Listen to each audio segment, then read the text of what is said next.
రోజు మొత్తం ఏదో ఒక పని చేస్తూ బిజీగా ఉంటున్నారా? ఇంత బిజీలోనూ సంథింగ్ ఈజ్ మిస్సింగ్ అన్న ఫీలింగ్ వస్తుందా? ఏదో చెయ్యాలి కానీ ఏం చెయ్యాలో తెలియడం లేదు అన్న కన్ఫ్యూజన్లో ఉన్నారా? ఈ స్ట్రేంజ్ ఫీలింగ్ సాడ్నెస్ వల్ల కాదు, టైర్డ్నెస్ వల్ల కాదు, అయినా సరే ఏదో టైప్ ఆఫ్ ఎంప్టీనెస్తో ఫీల్ అవుతున్నారా? మీరొక్కరే కాదు, ఇలా చాలామంది హౌస్ వైఫ్స్ ఇదే ఎమోషన్ని సైలెంట్గా క్యారీ చేస్తున్నారని మీకు తెలుసా? బికాజ్ ఇయర్స్ ఆఫ్ రొటీన్ మిమ్మల్ని ఇలా చేసేసింది. మీ డ్రీమ్స్ని మీరు మర్చిపోయేలా చేసింది. దీని అర్థం మీకు డ్రీమ్స్ లేవని కాదు, మీరు వేరే వాళ్ళ డ్రీమ్స్ని నిజం చేయడంలో బిజీ అయిపోయారని అర్థం.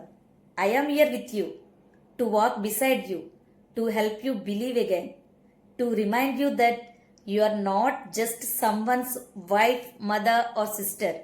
You are you. That is very powerful. ఈ సైలెన్స్ అనేది మీ వీక్నెస్ కాదు, ఇది just beginning. You just need to take a small step. మీ డ్రీమ్స్కి బిగ్ స్టేజే అవసరం లేదు, ఒక చిన్న స్టెప్ చాలు. ఫాలో మీ స్వరం, not just for answers, but to start asking for your self.